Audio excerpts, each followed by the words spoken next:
灵动双响又出了新的正比例可动奥特曼，每一款都附带有角色专属的武器配件，而且这些角色里面还有大家最喜欢的迪迦奥特曼。今天就让我们来看一下这一个系列的新玩具做的如何吧。嗨，帅哥，给个3连呗！灵动双响已经很久没有出正比例的奥特曼可动模型了，今天我们来看的呢是新系列拼多乐。顾名思义，这一个系列呢需要你自己去拼装。可以看到呢这一套是有6盒，老规矩盲盒嘛，我们是端箱。我们可以看到这个盲盒的尺寸还不小呢，只不过是比较薄一些。这次的选角是相当不错呀，你看有布莱泽、泽塔、德凯、银河，还有这一个大孝子、迪迦，6个呢都是主角的基础形态，没有作为陪跑的，不像隔壁厂一样。盲盒开出来这6款的几率呢都是1/6，没有隐藏款。可以看到包装呢是一个布莱泽，然后眼睛还有胸灯呢都是用的镭射效果。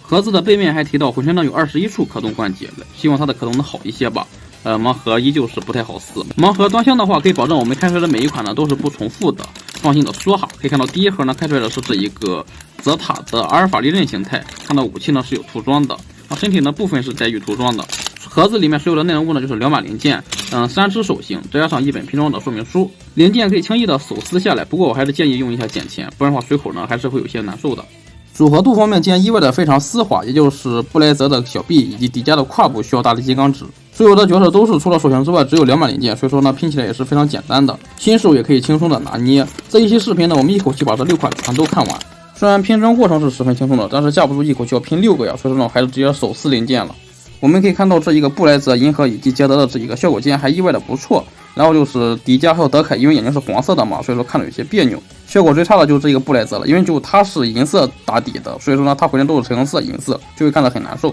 然后因为他们是低端玩具嘛，所以说背后呢是完全透色的，正面呢小细节分色也是没有给出来。虽然说这一个系列只是塑料拼装，但是重量呢却有着足足34克一个，而这一个系列比起我们平常玩的 HF 呢是矮了不到半头，这一个头呢重量还是不错的。对于低端玩具来说呢，这一个造型呢还是蛮惊喜的。可以看到头雕方面呢是棱角分明不算肉，大臂的平转关节是一条横着切过来的直线，有一些简单粗暴了。胸腰部的2段球形关节可动呢设计的是挺漂亮的，那胯部呢也是带着一个平转的。如果说只看躯干部分的关节造型的话，真的可以说是有一种中高端玩具的感觉了。区别于胳膊轴的单段球形关节可动，它是一个膝盖处呢是衔接的岩缝合实的双段关节可动，而且可以看到呢是齿轮关节。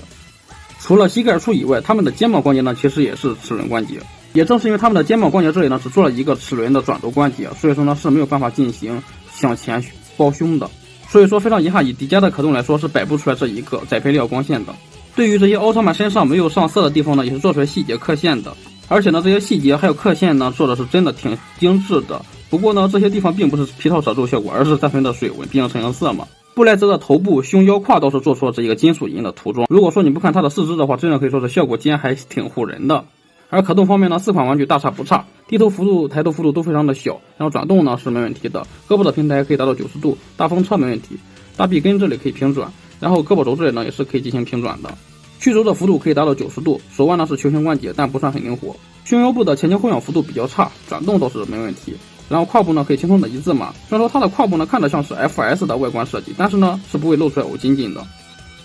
前踢幅度可以达到90度，后踢15度，大腿根可以平转，屈膝幅度可以达到120度以上，脚腕呢是一个球形关节。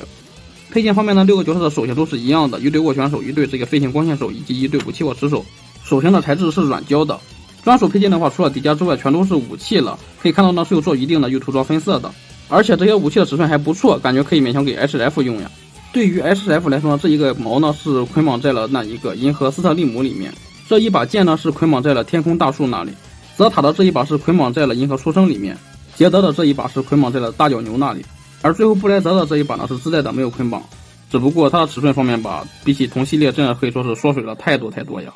好的，以上就是这一套灵动双响拼多乐的情况了。正如大家所见，这次选角不错，6个都是主角基础形态，没有用来凑数的角色。希望这一个系列后续的产品能够加上肩膀的拉伸关节，不然的话摆不了光线，这还算是奥特曼吗？